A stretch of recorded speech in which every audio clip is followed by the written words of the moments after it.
blame teams from wanting to just get rid of this champion. Even if you put it down in the early game, it's still going to be massive later on. It still does a boatload of damage. It's unkillable at a certain point in the game. Get this thing off of my screen. I'm very much going to agree with this one going away, but like you said, there are going to be some things slipping through as these champions rise in priority, like the Sion. You are allowing things like the Gwen, like the Rumble to slip through right here. The Vi also up and available. There's quite a lot of high priority champions that have just gone straight through. Fascinating that we actually see the Ahri taken off the board right here by JDG. And with all those junglers available, Weibo is going to lock Xiaohu in his Talia. And Rumble also slipping through. Ala will gobble that one up. And Shun's got to be feeling happy about this one. He gets an R2 Vi. That is quite unheard of in the Rumble stage so far. Absolutely. Tian going to respond right here with the Xin Zhao. And they are all going to the get heavy themselves hitters. to Gwen. So this is all of the big champions right now. We're going to be getting into our back pockets once we get into games 2 and 3, because all of the highest priority champions are just gone right here. Final lock-in is going to be by JDG. I wouldn't be surprised if they want to match up into this Talia right here. Something that could also roam well. Maybe the Ryze. Maybe you just want to sit into this one with the Orianna and not worry about it too much. Potentially even going for the full dive composition straight up all in. I love watching Peyz on this champion. He looks so good on it at the moment. Honestly, he's looked so good on it for years and years. And pairing it up early on in the draft alongside a Vi means, hey, you can just go flying in. And the Rumble works great in this sort of composition because once everybody's jumped into the backline, you can just slap the equalizer down over the top of people. Plenty of CC to keep people locked up in that massive damage. We're seeing clearly, though, in Game 1 some draft strategies really coming through that I find intriguing to point out. For JDG, they make the point by locking in this Kai'Sa. It shows a lot, right? One, it shows, especially now that they can ban away light 80 carries, that they're most confident that Peyz and Missing will be a reliable lane to bring the series home. And then for a guy like Scout, right? Scout, you have your Talia picked away from you that you play a lot. You're now going to get 2 mid lane bans likely. For one of the big veterans on this team, the band of friends that JDG has been, it's cool to see him sacrificing his champion pool to try and prop up Peyz after his by far worst series of, I would say, the LPL year in 2025. Exactly. You really just have to give something extra over to him right now. Get that confidence kick back. You don't want a Peyz that's scared. You don't want a Peyz that's, worried constantly about getting caught out. You want him to be feeling good, especially on a champion right here like the Kai'Sa. You need him to be confident enough to go flying into the backline with that ulti, otherwise the champion just is nowhere near as effective. JDG, they are going to come out of the second round of bounds with a lot of those mid lane champions taken away. I was wondering if they were going to go for something a little bit safer, but no, straight in with the silence right here. Yeah, with Alistar up, really aggressive. So does Erha just, that's what Erha's most potent champions too do. I wonder, do Weibo, are you seeing the future, Bloxer? Can you tell me some lottery numbers? I'm prepping for it because I feel like Alistar's the obvious one if Light locks the Ezreal. Yeah, I think that makes the most sense right here. The Alistar works really well into this composition. The Ezreal is the only remaining safe AD carry that you can really play. I was wondering if they were going to ban that one away. They went towards the Ashe as well.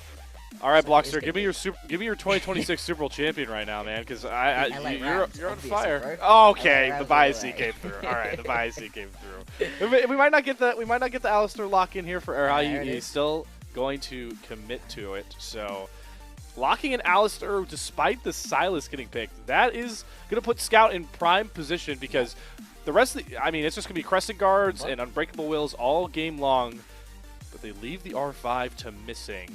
Rakan pairs super well with what you want to do with Vi and Kai'Sa. I think this is just a slam dunk easy pick here. It makes the most sense in this draft right here. There's plenty of these tanky, all-in potential kinds of champions available to you, but the Rakan just has that extra level of mobility, really allows you to get into the backline alongside the rest of the champions here. Really, the only person who's not looking to go flying in right here is going to be Ala, but you're still going to be able to follow up, like we said, with the Equalizer, and you have so much potency in the early laning phase and skirmishes. He's going to be absolutely fine right here. I really like this composition out of JDG. It's not the sort of composition that can come back from a deficit, but if you manage to give yourself even the slightest of leads, you can just maul your opponents right here. It has the little wrinkles too of, I think it's a really difficult task in the current meta to kind of take away Xin Zhao's priority with Crescent Guard, just like the range, but this comp in particular is designed to operate within the Crescent Guard range to take away that damage. You got Kaisa, Vi, Silas, Rakan. Really only Rumble damage is what you're going to be blocking likely if Shun does get, or excuse me, if Tian does get jumped on. We talked about it though, a ton of heavy hitters in Game 1 draft already. Both these teams are very locked in to starting off this super important series for play-ins versus playoff scenarios with a right foot forward. Two teams as well who, just to split a go, Bloxer had much higher aspirations than having to play into the playoffs. And we all started off Game 1 Summoner's Rift to see who has their form back after a disastrous 3 series prior. It's not been a good look for either of these teams recently. The bot lane's really been faltering. They're going to need to step it up if you want to pick up wins right here. As we've been saying, the top 3 spots heading straight into the playoffs probably locked up already. At least 2 of them are definitely gone. It's all about that 4th spot right here. And with these 2 teams sat right next to each other in the standings, a win here is critical. Really like the composition that we can see right here out of JDG. But Weibo's too, I think, has ways to play. Always got to fear a composition running a Gwen on the top side. Oh, yeah. And the Talia here from Xiaohu, who, while the laning has been suspect at points, he is so high IQ when it comes to creating fight-winning plays here. So we rein in the Jayos. And I like to, you know, in a lot of these matchups are pretty one-sided, but yeah, as fun as Weibo and JDG is, definitely think they're pretty split down the middle. A lot of fans going to be cheering and awing and sadness depending on how this matchup goes. As you can see, slight edge towards JDG if this game does actually go later. That is intriguing to me. Yeah, I mean, I overall feel like Weibo have got the slightly stronger composition later on in the game, but I guess it depends on how far behind you end up falling and how much you can really deal with these main damage threats right here between the Talia and the Ezreal. If these champions are feeling pretty safe, if you're not actually able to fully execute onto these backline dives, you can just sit there constantly pumping damage from your mid and your bot lane, and you're going to be feeling so good about the late stages of the game. That's why I think this early game is going to be critical here for JDG. What can they do early on to get themselves ahead and unlock this aggressive composition? Eyes definitely going to drift towards the mid lane as Scout and Xiaohu have been 2 of the mid laners that have struggled the most, coming away with leads out of the laning phase. But for Get Back series, you highlighted it well, Bloxer. It is this bottom lane. Is Missing and Peyz should set themselves up for level 2 first. That is the nature of playing the Alistar lane if you are Erha. So Light and Erha will be a bit on the back foot and might be stuck in that rut for a bit, barring any skill expression, because both of our junglers are clearing bot to top. Exactly. Junglers looking to potentially get involved in this lane, and as much as we have been talking about the bot lane, and it will be critical going forwards, for right now, these 2 champions have been some of the highest pick ban priority for a reason, incredibly strong. For a while, they were just completely on the ban table the whole way through. Recently, though, we have been seeing teams let them through a little bit more often. This fascinating right here. Jun just heading straight towards topside. Breathe is so pushed up right now with no vision. Yeah, and that will allow for Tian on the backside to steal away these Raptors, so Jun is investing his own economy into making this play work. Breathe does not have the flash on the Gwen, drops the exhaust a bit early. Jun trying to buy space for all to re-step up as the slow start stacking, but Breathe is making this closer than maybe anticipated. Nonetheless, the first blood comes across. Allah gets a kill on his Rumble at the price of the sweet, sweet camps of his jungler. You're going to lose the chickens and the red buff here. Is Jun, but getting involved up in the top lane is very important. Okay. Barrier traded for heal there. But Erha starting to make his mark on his patented Alistar that has been so potent ever since he joined in for Weibo. Looking really, really good on that champion. Oh, Shun, I'm sorry, my friend. Found out the ugly news, Bloxer. Stolen. He's really not having the best time of it when it comes to camps. But hey, this is the sort of sacrifice I think you're going to be more than willing to make in this situation. Giving that early kill over to the Rumble, really unlocking him in this matchup. You can see manages to pick himself up those extra boots, and that's going to be huge for being able to space out this Gwen, constantly land as much poke as well. And you can just be so oppressive with either of these champions in lane, but in this specific 1v1, any small advantage in terms of the gold can just be completely flipped on its head, and all of a sudden the matchup can be pretty oppressive for whoever wasn't able to grab that. Yes, it means you sacrifice over a couple of camps, but the Vi, to be honest, should be fine. Yeah, you want to get yourself a little bit ahead with kills sometimes, but in this situation, giving the early kill over to your top laner and then just working on getting that level 6 and being able to gank more effectively later on is going to be a perfectly reasonable way to play out this early game. The flip side of this, though, for Weibo is what can Tian get done now that he's going to have such a sizable camp lead for the next couple of minutes. You look towards maybe the Dragon spawning in 20 seconds. Grubs, obviously, on our new Rift and our new patch are going to come a bit later. It is oh, Bloxer. I don't know if we've gotten to have these discussions, but I don't know if I've ever been more of a fan of a Summoner's Rift change in a while, like I have for the Spirit Bound one. It was so grey, it was so boring, and now it's vibrant. There's colors on the Rift again. It's lovely. When you load in, you just hear like the chimes, and you're like, "Am I playing League of Legends, the game that raises my blood pressure, or am I like just getting serenaded right now?" Exactly. It's gorgeous. I do hope that it doesn't temper the aggression out of these teams. I still want to see them fighting. I still want to see them as aggressive as ever. But it is beautiful. I love the way the towers look and everything. And actually, as we were discussing the Rift, fascinating to watch Breathe just not even being allowed to step up to the minion wave right here. Currently got a little bit of a freeze to contend with, and that's just such a rough situation, exactly. However, bot lane is going to be the focus right here, and wants the dragon. Alright, Light getting aggressive with those trades. The Cardinal Sin of Ezreal players in the early game is how you commit your Arcane Shift, so it scares me every time as an Ezreal aficionado. I watch some of our LPL great marksmen Arcane Shift forward. Just a little tidbit on the champion that I can provide. Tian, though, like we talked about, using his camp lead to start up this dragon. He will be able to take that one successfully, but Shun is going back to a similar well, it looks like, and he's taking the long route around. The exhaust is going to be back up here for Breathe, but Alla does have level 6 advantage. Breathe will not be able to get the need to work in time, but the gank just isn't really lined up. It looked like Shun wanted to commit, but he never Vault Breakers over the wall. Now Breathe is trying to protect himself. Desperately try and get back into the wave, but I'm kind of shocked. You don't need to gank it.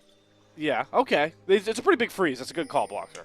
Yeah, like the wave is in a beautiful spot right here for Alla. There is really no point in trying to force a gank right here, where Alla has to step away from this beautiful minion wave, has to go and get involved, push onto the Gwen. Breathe is so oppressed right now in this lane that he's had to leave it. They've had to actually lane swap out of it right now, but Alla got more than enough wave clear to be able to just instantly take this wave and head down towards the bottom lane, maybe into the mid lane. Just get yourself involved somewhere else at the moment. There's a minute until the grub, so you want your bot lane's top side at the moment anyway.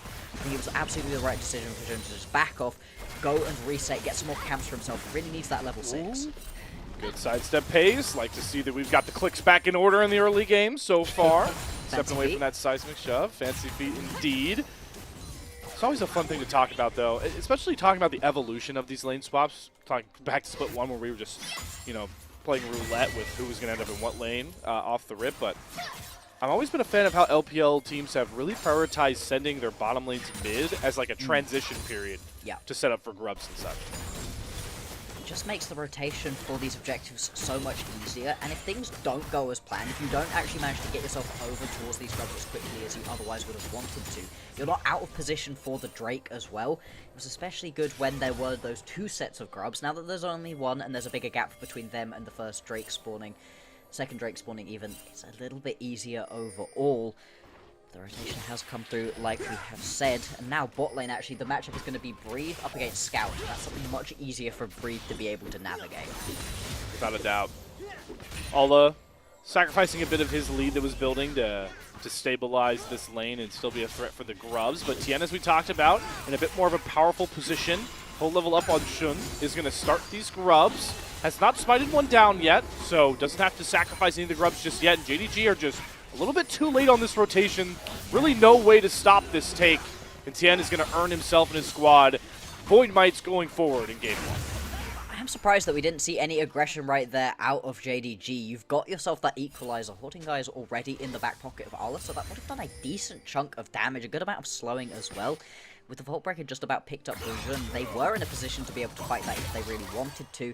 Instead, more than happy to just sit back and allow those grubs to go over. But you've now given 3 grubs over to a team that includes look at a this Gwen. freeze. That's really scary. But look at this. It's happening again. My boy Breathe. He can't get away from this. He is He is at 53 CS in 10 minutes. I have gotten higher CS per minute in my Pislow NA server games than Breathe is currently sitting at. It's rough out here right now, and this is one of the highest priority champions, as we were saying. Such a strong champion, can completely take over in the laning phase and just get stronger and stronger the later into the game you get. But right now, just miserable at the moment for Breathe. Hasn't been allowed to play the game, and that's all thanks to Jun giving up a couple of camps early on, getting that advantage for Arla, and then Arla using it to great effect. Now, Tian Revenge gets is up to Jun. his own jungle. Alright, he's going to slow his roll. Definitely going to use Missing's pressure to try and keep Tian out of his clear comfortably. Herald shows in the mid lane trying to roam over.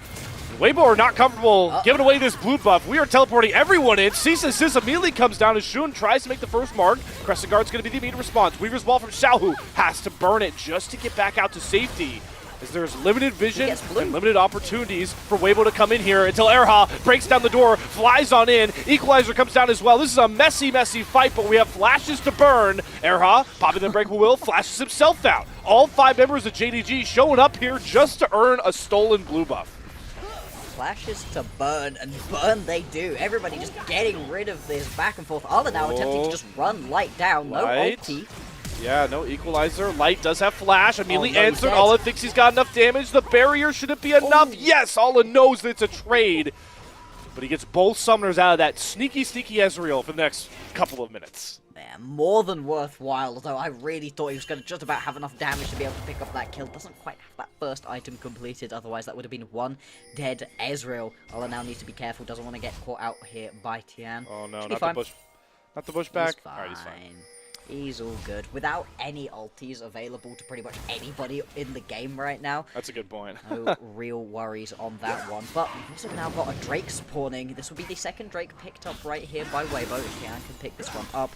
Jun is in the area, but no flash, no ulti makes it much harder to try to get involved right here on this buy. I will say though, JDG, they have their bottom lane ultimates. Oh, good dash there for Missing. They had hijack that Scout is yet to use. Yeah. But a good vision setup here from Weibo is going to make it a pretty late call to try and contest it. The Shun scene angle after the fight. He has Missing pop the quickness. There's a great set of stones, though, that makes sure that Missing doesn't come through. So Xiaohu protects his jungler well. He gets an ult for free. And like you called out, the scaling, dragon stacking factor going to become a big win con going forward for Weibo. And this is the thing for Weibo, right? They're able to stack themselves up these objectives, they're getting themselves into an okay spot, they haven't fallen massively far behind in the early game, and this composition is pretty good when it comes to anti-dive. You've got relatively safe champions in the Ezreal and the Talia. You're going to get a lot of use right here out of that Unraveled Earth. And there's so much poke as well that if you get yourself into these objective fights early on, set yourself up a good bit of vision, you're just going to be in such a strong position to be able to poke out JDG before they can step up and go for these all-in potential situations. As much as it's been funny watching Breathe really struggle in this game, the rest of that looking absolutely fine right here for Weibo.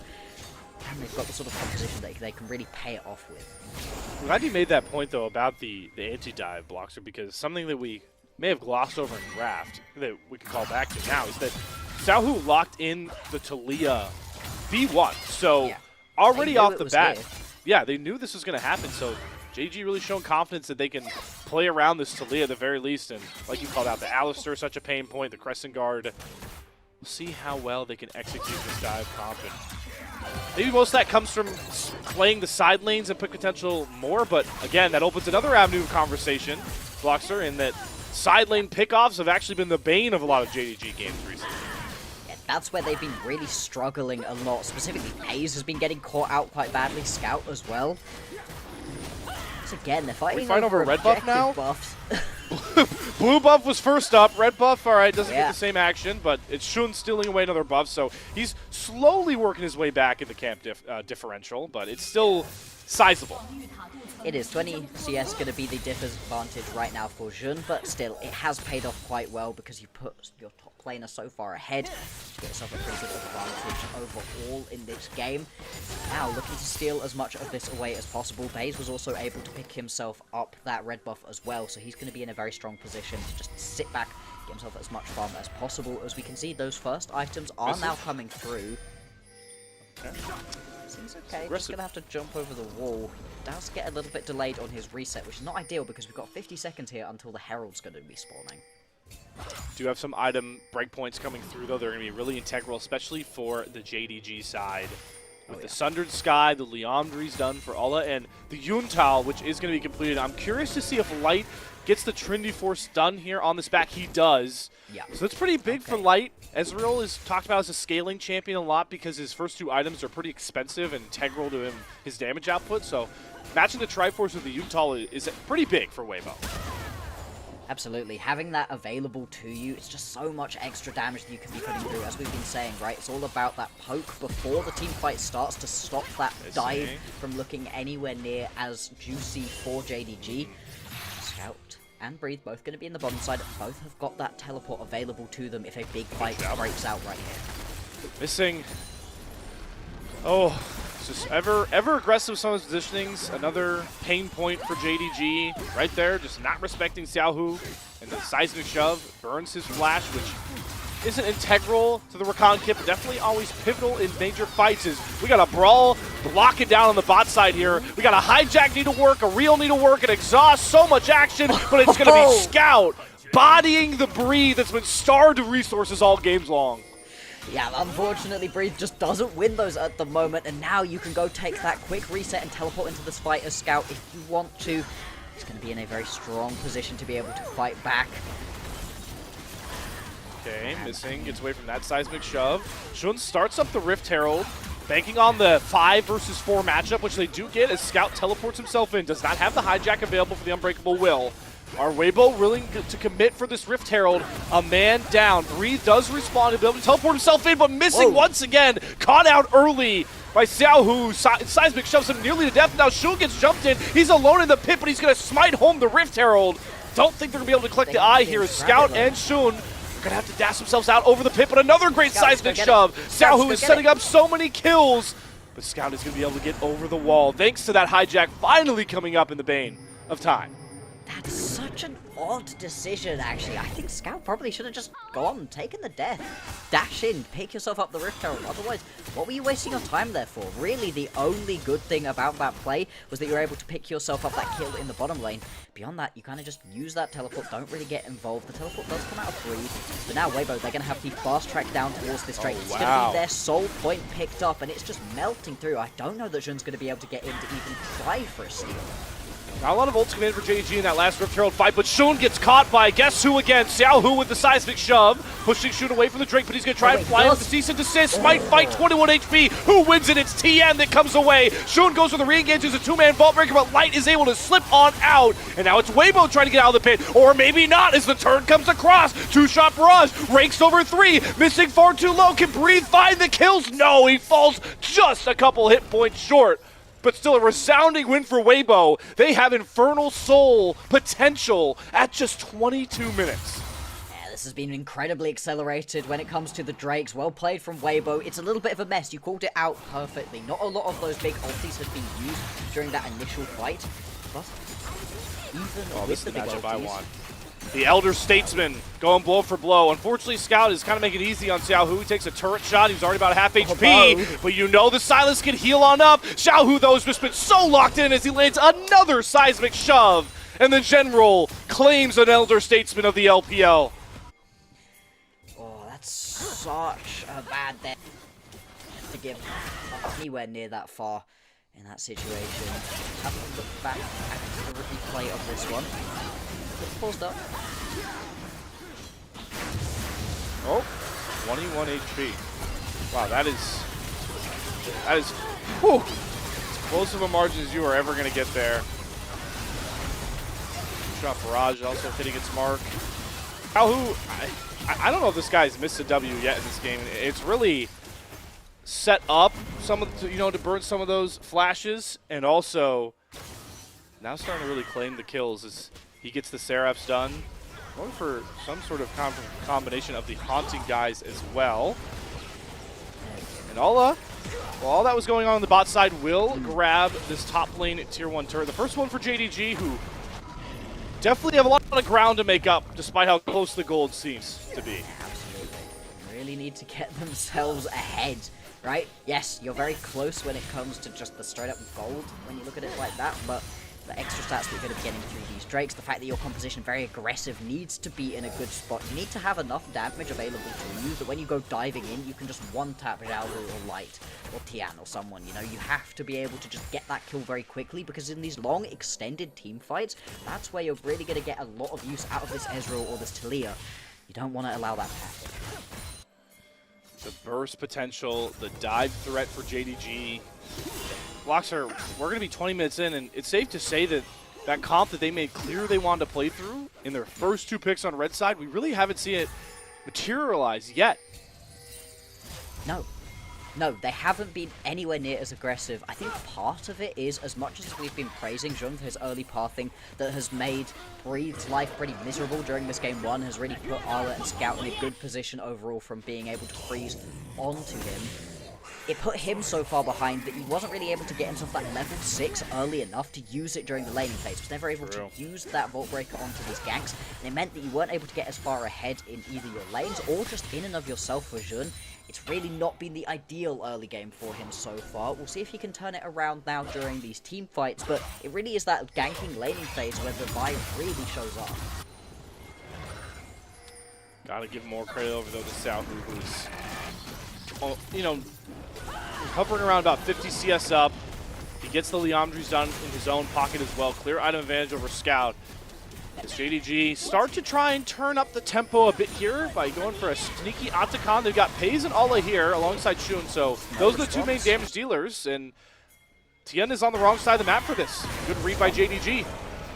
Really well played. Going to be able to pick themselves up that Thorn-bound Atakan right here.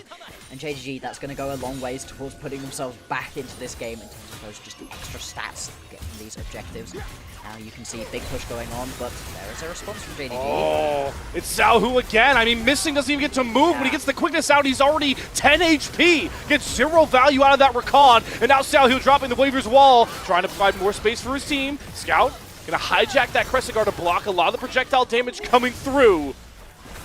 JD Gaming getting pushed around again in another skirmish. And there's 30 seconds to go.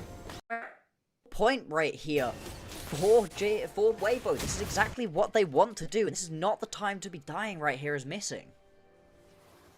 No, certainly not. As you look at the timers, we are 10 seconds away from this Infernal Drake that we've been hyping up. 22 minutes on the clock. Weibo are positioning themselves to play all out for this Infernal Soul. No cease and desist available. Hijack coming up in mere seconds. You don't have the Recon Charm. The JDG are just out-positioned right now. Yeah. Barely able to get vision in towards this Drake pit.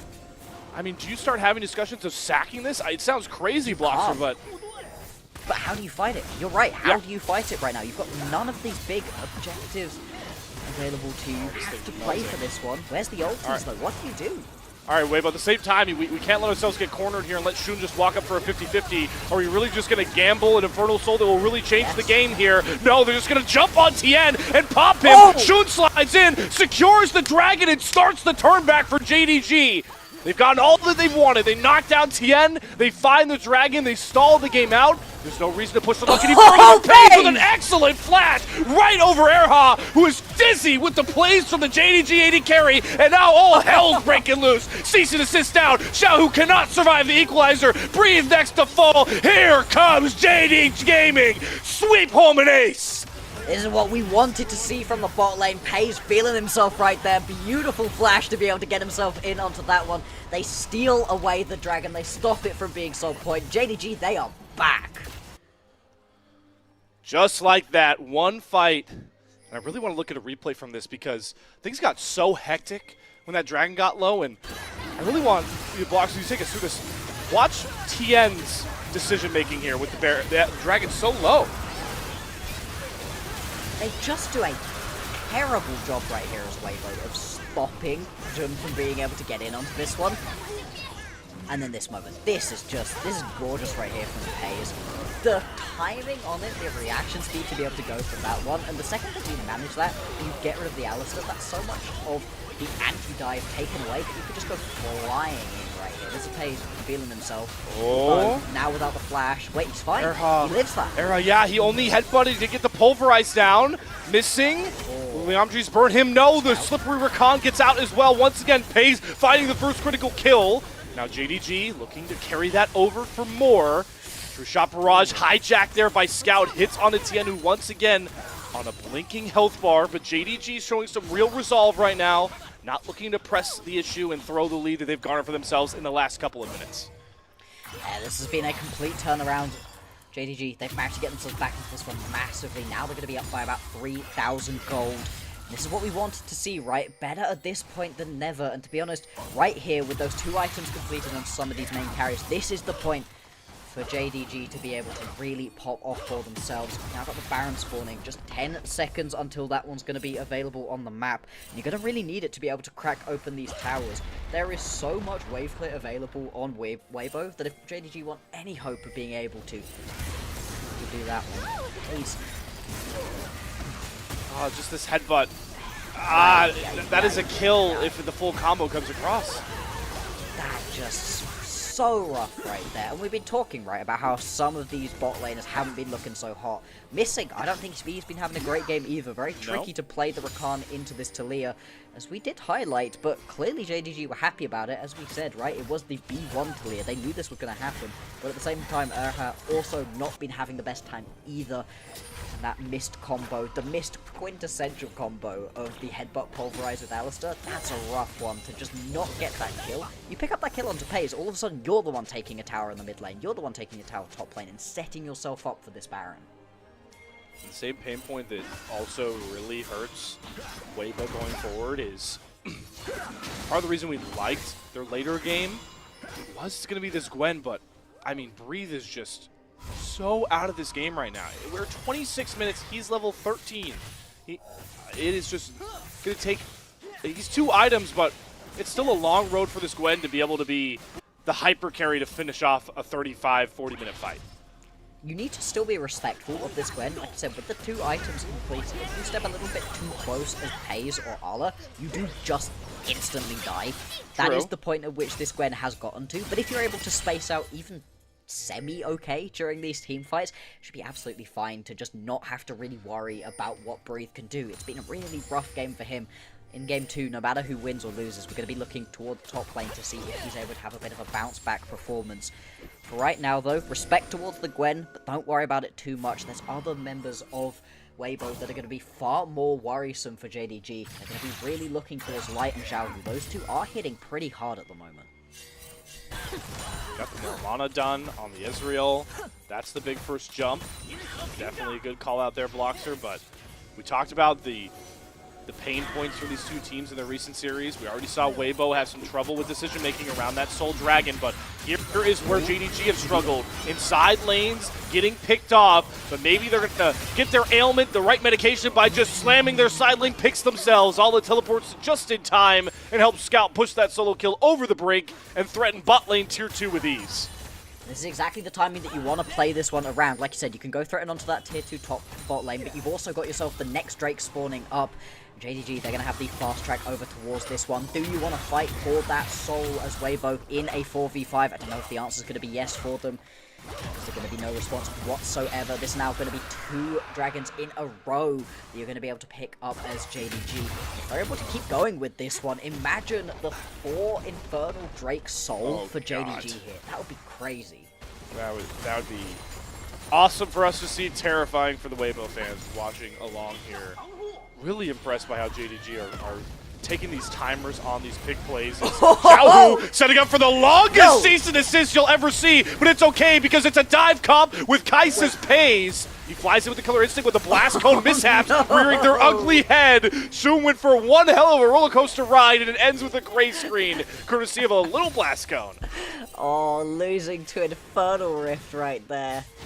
That sucks. That really sucks not being able to get that kill off. If you manage to pick up that kill, that's a huge turnaround. And JDG, they can turn that one straight into a Baron. Instead, they're going to lose themselves mid lane tier 2 off the back of that play. They're lucky that they're not going to instantly lose the Baron, although Weibo, they are looking towards it.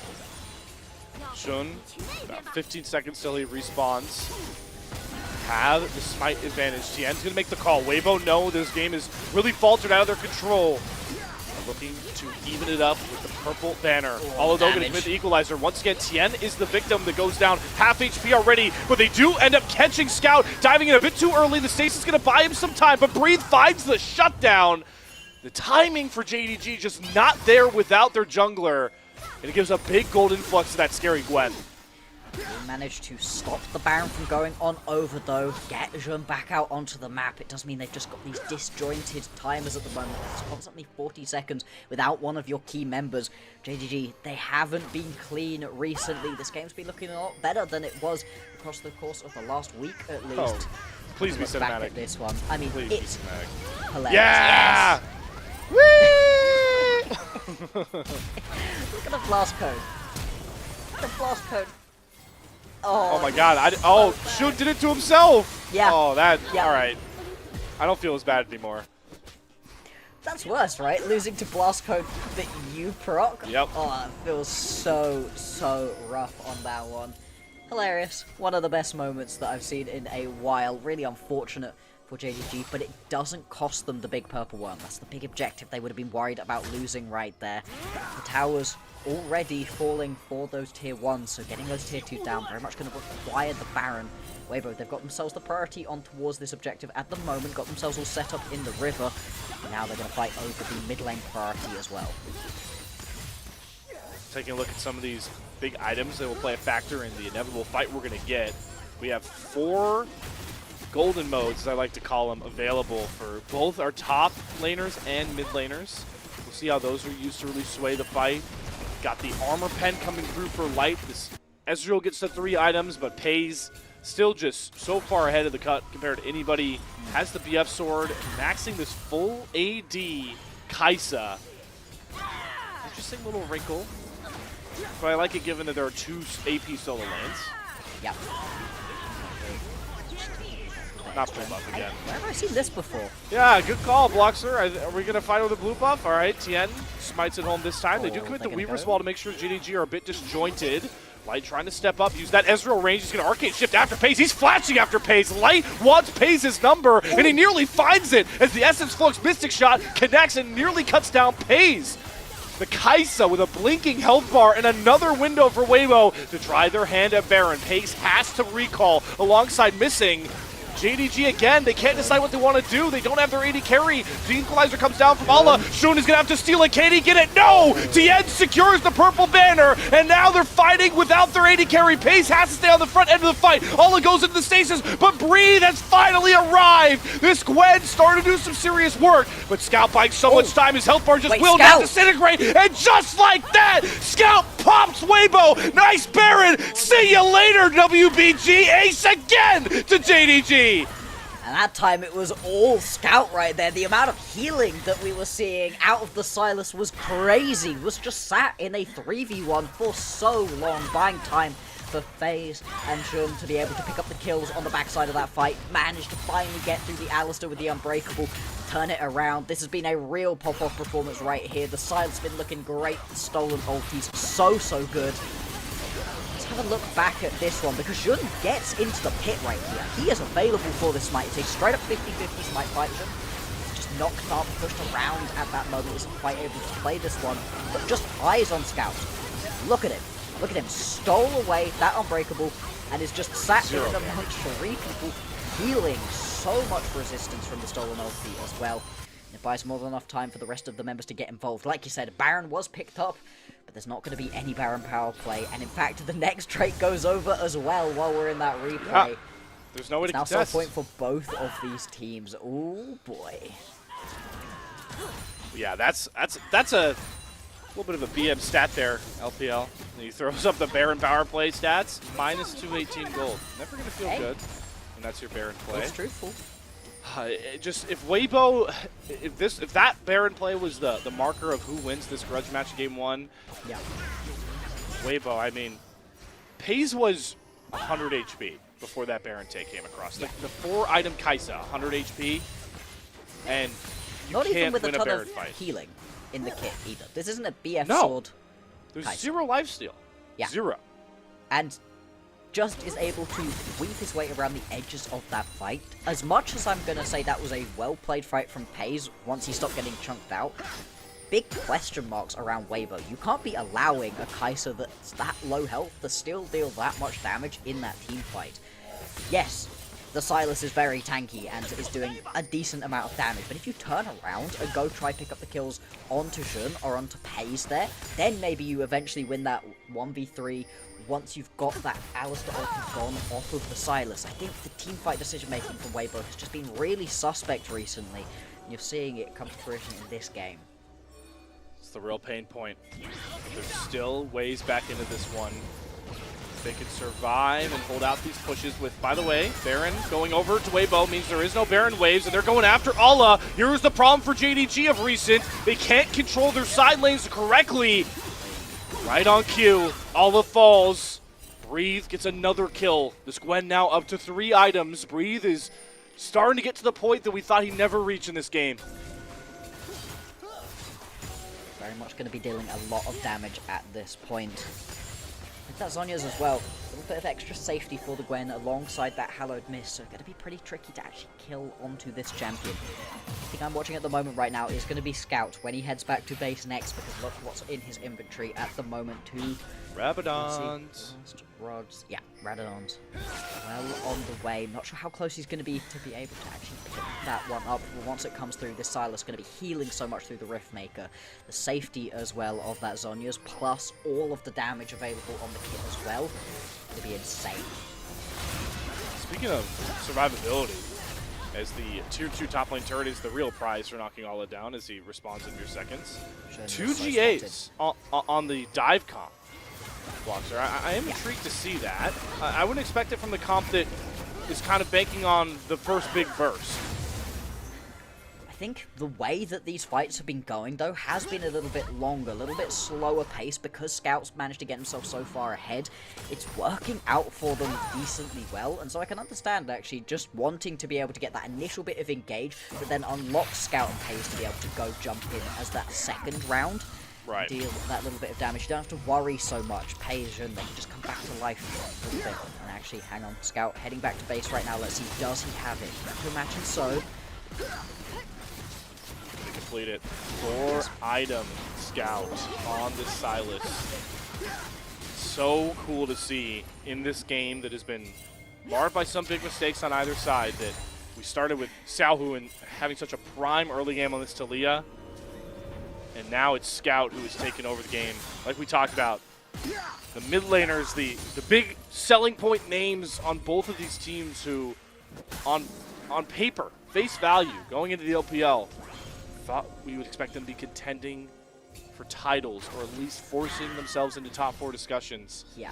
These two guys have it, now this, but the 2 guys who are at the point of the spear for these 2 squads, having their moments at different points in this game, awesome. It bodes well for the rest of the series. This is only game 1, folks. Plenty more of this coming up still. 45 seconds now until the Drake is going to spawn. That's going to be Soul for whoever's able to pick it up. It's going to also be 20 seconds until Baron. Big flank actually coming through potentially. Jun is on a mission right now. Holy. Erha's going to work behind, has an inkling that Shun could be going for a flanker, trying to find out where the Vi is, the only person not accounted for in JD Gaming's repertoire. Xiaohu's going to face check though into Shun, gets the Banshee Seal out, here's the dive comp coming across, Xiaohu's down! The comp JDG drafted to pop the Talia, finds its mark in the biggest time, Peyz flashing over the wall to get away from Breathe and Light. The fight is now split, Scout still holding on to the unbreakable will, as Missing goes down first, Peyz trying to get back to the rest of JDG, Erha's going to fall next, the will of the Alistar has been broken, and Soul Point for JDG is going to be theirs after Weibo had 3 chances. 3. It's like 3 shots to be able to pick 4, I guess, but I'm not counting that last one. Yeah, they have been just dismantled on that one. Scout step it up right here. He's feeling confident. And I mean, hey, why not? 4 Infernal Drake, Infernal Soul is a crazy amount of extra damage that you're going to have right here as JDG. They're going to be melting through their opponents. And I think actually in that fight, that's a really good show of why you pick yourself up the GA. Obviously, it doesn't actually end up getting popped right here by Jun, but you can be so much more aggressive in this situation. You don't have to worry so much about going for these crazy flanks, because even if you do get caught out right here, it's not a 1-for-1. You come back to life and you get to go again. I really like the way that Jun played this entire fight out. He's just buying time, keeps landing these key vault breakers again and again. He hits that one onto Erha. He hits another one that's key onto Erha right here to be able to fully pick up that kill for the team. And that's what secures them onto the soul right there. I love it when you have your jungler on the massive flank. We go back to live though. This Baron is melting. This is a full item Kai'Sa. So the True Shot Barrage makes it close. But look at Scout off to the side. Doesn't have the Unbreakable. He pops the Crescent Guard. And look how little damage Weibo can now get through onto the Sylas. Scout able to escape with his life. Xiaohu pulls up to the fight with the Weaver's Wall. Is walling off JDG's escape routes, but Breathe is going to get charmed up. Missing doing a really good job blanketing Peyz, who does not have Flash, so he's going to have to fight his way out. But Breeze's health bar disintegrates. Peyz gets over the wall once again. Peyz is unkillable in this game. There is no way for Weibo to answer the might of one of the LPL's greatest AD carries this split, and they're just falling across the line. Light and Breathe lucky, counting their stars that they've gotten out of the enemy jungle. But their fate may still be sealed. It's 5 versus 2. Baron in the cards. JDG come back from a disastrous early game, and they're going to take the series lead 1-0. Yeah, they're going to be able to push this one through right here unless there's a miracle out of Light and Breathe. And there really is not a lot of tools left available to either of them. Low health buzz. Only potential saving grace right here with the Baron buff with that Infernal Soul. Here we go. Need to work through. They do pop some of those GAs. Scout goes down first. Breathe is slicing and dicing JDG. They lose a missing in Scout just like that. Right, trying to see if he can push more of an issue, but the mission has been accomplished. Base still intact for Weibo. But they're still hunting. True Shot Barrage. Ola, the scrap vest is going to keep him safe. Breeze still chasing. Ola, the blast cone. He's not going to take it. He turns back into Breeze's face and gives away another kill. What? I'm baffled. I mean, you probably still die there, right? Breathe just hops over the wall, skip and slash and kill, but not even attempting to get away, potentially just trying to turn it around and get that burst off. What do you lose in response, right? 20 seconds now until Scout's going to be up and available. Slightly less for missing. 40 until Arla is here. And after nearly looking to end, JDG, they get turned around on right here and are going to lose at least an inhibitor tower. Do Weibo keep pushing? No, Weibo, do not make the same mistake of JDG right now. They're feeling the pressure. Like this game is going to slip out of their hands if they don't go for it all now. But they get Scout back up, although he's still about 20 seconds away. Shun's going to start the engage, flies on into the 4 members, but Breathe gets charmed up and cut down. Shun sacrifices his life for Breathe. 4 versus 3 for Weibo. They're going to try and kite back, and they're not going to make the same mistakes of their counterpart for now. Ola up in mere seconds without teleport. I think they'll be able to escape out here and force us to go towards a likely Elder to decide this one, Bloxer. Oh my. End-to-end action at the moment, and Peyz remains unkilled in this game. Crazy that he's been able to survive so long. Full build Kai'Sa at the moment. It is like a dang drug. But the fact that it's all going to come down to a potential Elder Dragon flip is just crazy. JDG, they should be in the stronger position overall, but we've kind of gotten to the point where everybody's compositions are topping out. There's not really much further that anybody can go with it. You can see right here with the gold graph, every single time that you manage to establish yourself a bit of a lead, it comes crashing straight back down again and again and again.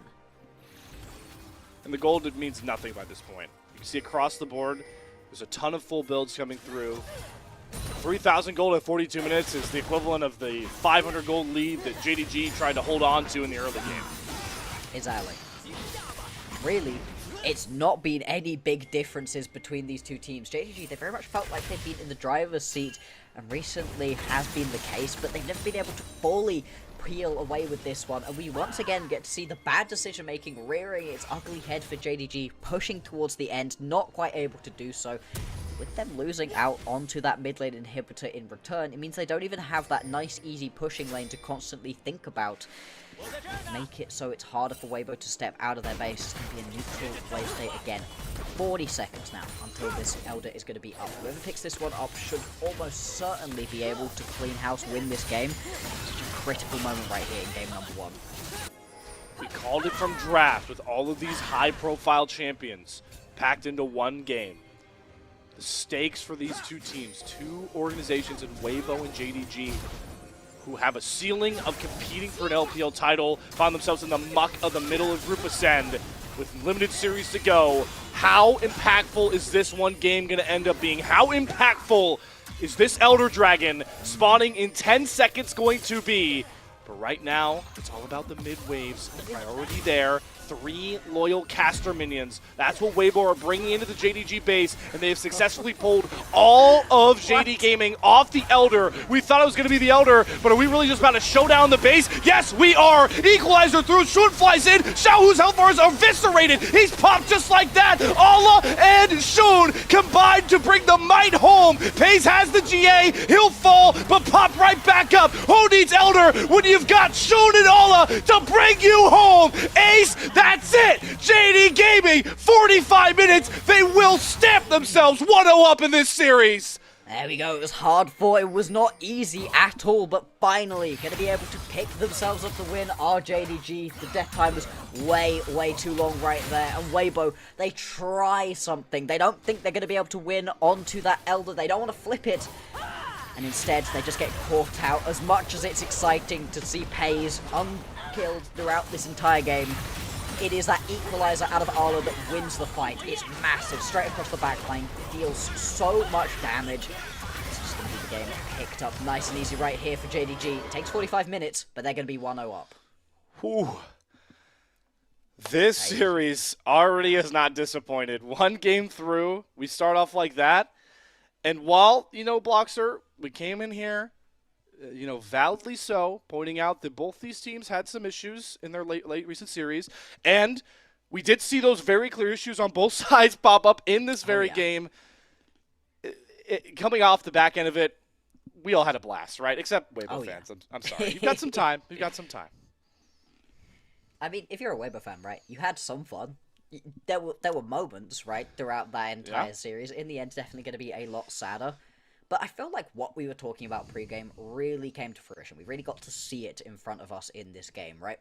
As much as these teams were back and forth and there were big moments across the board, one of these ADCs stepped up that bit more than everybody else did. Was able to really just get himself fully stuck into this game. Really was playing on the very edge, the very limits of Kai'Sa as a champion, you know? Your health bar is a resource, and he was using every single last bit of it in the majority of these team fights, and still dealing the damage that he needed to. Wasn't just getting caught out randomly. And the way that the team was able to play around Peyz as well, really impressive right there out of JDG. But it wasn't just him who was stepping up, right? I think if I were to give out an MVP, it might have to go towards top lane, right? That was a beautiful performance out of Arlo. Yeah, you know, he does get caught. He does get caught in that opening, or later in that game, after the Baron save. You know, when you get into a 45-minute game, it's hard to not find a clear mistake for all 10 people playing in the game. Yeah. I think Allah's a good shout. I think Scout, you know, he had some moments early game, but moment. Yeah, that Baron was a big moment. Yeah. I don't know. You could call AD carry bias here, Bloxer. It's valid, but if I see a Kai'Sa that goes deathless in the LPL in a 45-minute game, like we're not talking Varus. We're not talking play 2 screens away, you know, Ezreal. We're talking about the in-your-face AD carry. He goes deathless. I hope people bought the Peyz stock dip because you're already cashing in at least 2 times your money. Exactly. It was a really impressive performance from him. And hey, as much as I think there were tons of really impressive performances across the board, I'd be happy with MVP going a couple different ways. It's going to Peyz. Undefeated, unkilled on that Kai'Sa. Genuinely crazy performances, and it was just overall great looks from the majority of the team. I think the only person who had a bit of an iffy one overall was missing, but that was a really tough game to be trying to playing that Rakan. And the fact that your ADC doesn't die at any point, he was doing something right. You know, we're still finding those engages, even at the tough angles, was sort of absorbing a lot of the damage as well. There were weird moments in this game. I can't believe this is the first highlight we're gonna watch. I mean, it was like 40 minutes into the game. Yeah, we're definitely, I think, well, yeah, maybe closer to 40, 25, 28. Not here to do Yeah. math, but Like, yeah, because 30 the minutes in, real surely. game started after like here. It feels like the real game started by this point. Is we're talking about Scout's heroics. If you want him to be the MVP, this is the play that got it. I mean, the way that Scout plays this one out specifically, this is the thing, right? This is a reason you pick up the Silas. This was a great Silas game. There are a ton of really good ultis to be able to pick yourself up, but specifically this one, the Unbreakable Will, he's just absorbing every bit of damage and healing way more. The Riftmaker, a great pickup for Scout in this game for this exact reason, but it wasn't just that ulti. There are a ton of great ones that he was able to pick up for himself. Hey, if you're now buying Jun as your MVP, then this is the play for him. This flank was huge. They just pop onto Xiaohu, and then they're able to turn the rest of the fight around immediately. Everybody for JDG was able to step up, but by God, it was not clean. This was an incredibly messy back and forth game, and if they don't manage to steal away that Soul Point Dragon, they give away that Infernal Dragon over to Weibo, this might be a completely different game. It's important to remember, as storied as these two orgs are, with so many record holders, pivotal players for the LPL on the international and home region stage, that going into this series, these two teams were a combined 1-5 in their recent series. So, so how much does it feel like winning this game one seals the series in a way, Bloxer? Because I think there's two opposite arguments that you could make in that regard, knowing recent results. Yeah. I think the momentum from this one is massive. I would really want to be winning this game number one, especially if I'm JDG, because they've had the slightly better look overall recently. They pick up a win versus WE, you know, who are a pretty good team overall. They lose to Top, which everybody's losing to Top, you know. Whereas Weibo, the fact they just lost to Thunder Talk and then you beat them right here in a 45-minute banger where they totally could have won it, that's the sort of game that really can destroy mentals, and I think it is going to be pushing Weibo really hard. We're very much going to see what metal Weibo are made from in this series. If they are able to bounce this one back, amazing. If not, I do worry for their remaining games in this split. And maybe the blueprint's out here for JD Gaming as well. We talked about it, how Breathe has been the sort of rock, the anchor, whatever analogy you'd like to use for Weibo, with their up and down plays from guys like Xiaohu, Tian, and the bottom lane. How different does that game look if Breathe isn't like 50 CS down, multiple levels down, immediately out the gate? Who really knows? We could go through hypotheticals all we want. What's going to be reality should be our MVP pick coming soon. It seems like we got some extra deliberation, and it's not hard to see why in this matchup. We roll the drum rolls, but that's my guy. 9-11. There we go. 9-0. It was always going to be. Yeah. Very, very much. I mean, full build pretty early on in the course of that game as well was just so effective. And we were talking about it, right? The GA decision. Oh, do we really want to be seeing the GA? You know, do you want a little bit extra all-in burst? Yeah. My bad. I think you wanted the GA. Yeah. Hey, in this game, it was really necessary, and they make it work to perfection. And it's so great to see. We've been talking about it, right? This was our top line thing coming into today. Hey, can these bot lanes step up? Who's going to be able to step up? Well, at least in game number one, Peyz most certainly did. We talked about how Peyz made things work, kept the gears turning for JDG after their game one win. I have a sponsor to shout out here, some awesome people to keep the gears running here at the LPL English unofficial broadcast. We're extremely grateful to our Coffee and YouTube subscribers who help level up the show you see in front of you. A lot of the initial payments go into upgrading the broadcast, but a huge bulk of it pays on-air talent like myself and Bloxer. And arguably, I would say more importantly, the content creators behind the scenes. Subscribe to our Coffee. It is linked in the chat that you all are throwing your takes in currently, to unlock perks like early access to content and the ability to ask interview questions for our unique on-site interviews. Shout out to Patty. So if you'd like to contribute, the links are available to you. I'll give you some time, not too much, to take a look at those if you would like to. On the other side, we're going to hear from one of our other sponsors and get into the Game 2 draft